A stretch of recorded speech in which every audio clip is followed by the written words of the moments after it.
Welcome to English Reading for Learning. A Special Smile. Margie loved the small, tidy farm where she lived.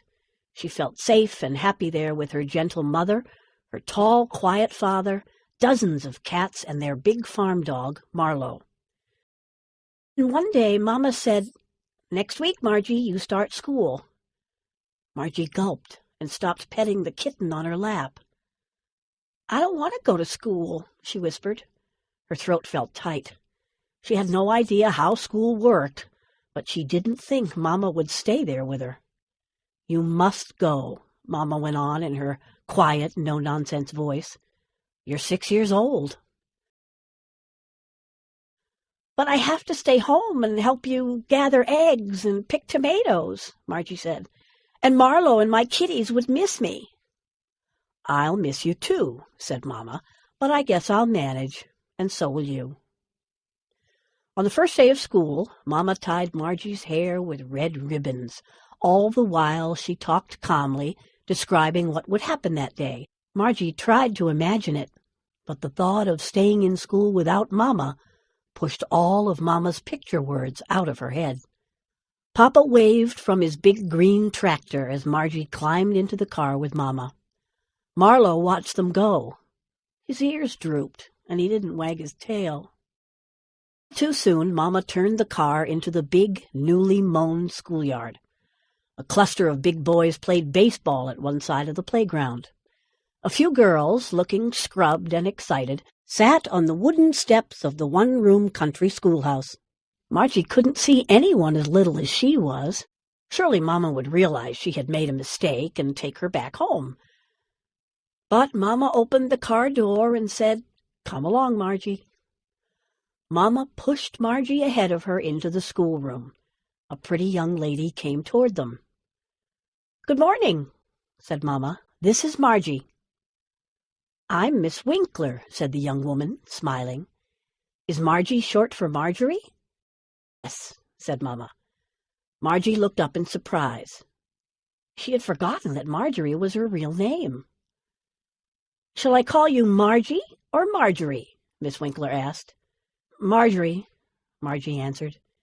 It sounded so pretty when the teacher said it. "I think this desk will fit you, Marjorie," said Miss Winckler. She led her to a small desk. "Shall I help you put your school supplies in it?"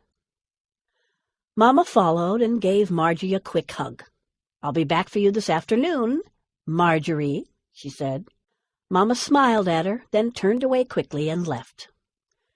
Margie tried hard not to cry, but the tears wouldn't stay inside her head. Miss Winckler put an arm around her. "The first day of school is always scary," she said. "Maybe if I give you a special smile once in a while today, you'll feel better. Okay?" Gave Margie a special smile right then, and the tightness inside Margie loosened up a bit. By the last recess, Margie knew the names of the other girls and played tag with them. She even shared her scissors with a classmate, Benny. As the days went on, Margie learned numbers, letters, and new games, and she learned she could handle the strange new world of school. Then, one morning, as Margie came bouncing into the schoolroom ready to give Miss Winckler her usual hug, she stopped short. In Miss Winckler's chair sat a thin young man, tugging at his shirt collar.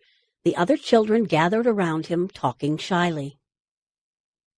The old feeling of fear shot through Margie, and she hung back.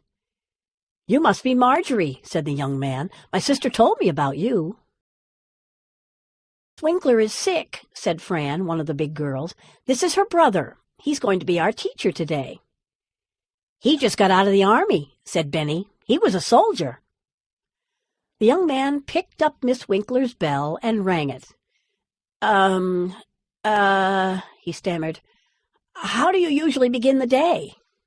The big boys and girls told him about the routine. He made notes on the chalkboard. Margie sat there, silent and miserable. "Well, it seems we'll have a busy day," he said, turning back toward them. That was when Margie noticed he had warm brown eyes, just like Miss Winckler's. And he looked frightened. just as Margie had been on the first day of school. Then Margie knew what she had to do. She swallowed the lump of fear in her throat and gave him one of the special smiles that had helped her get through that first scary day of school. The young man smiled back at her. Then he stood straighter and said, "Let's begin." That day, he taught Margie and Benny that S and H together make the sh sound, and how to hide flat on their stomachs in the tall grass when they played hide-and-go-seek at recess. And she learned something else, all by herself. She learned she could share the courage of a special smile. Thanks for watching and listening. Please click like and subscribe for new and latest uploads.